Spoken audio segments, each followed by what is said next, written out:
Welcome to English Talent Channel. Learn English through story. Blaming others with a goat, a scapegoat. Many of our English expressions come from our interactions with or observations of animals. Today we talk about an animal that gets blamed for a lot of bad things, a goat. To be more exact, we are talking about a scapegoat. A scapegoat is a person who is the receiver of blame and anger about a situation. Often the anger is without reason. So, if someone is unfairly blamed for something, that person could be called a scapegoat. Scapegoat combines the English words escape and goat. The word has an interesting history.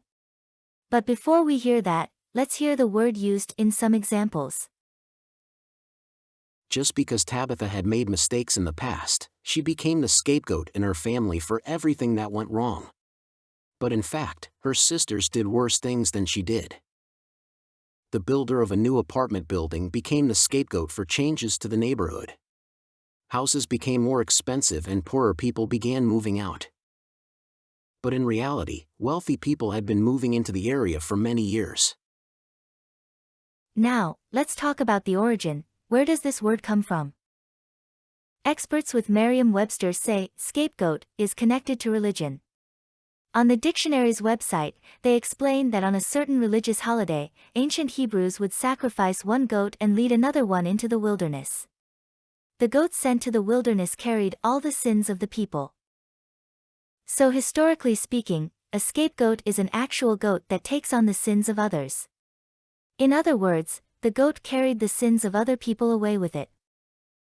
In our modern usage, a scapegoat is someone who bears the blame for others. In English, there is another word that has a similar meaning. A fall guy is someone who is blamed for something that someone else did.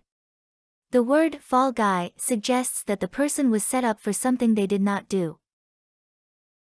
Here's an example. Lawyers for the defendant argued that their client was being set up by her boss.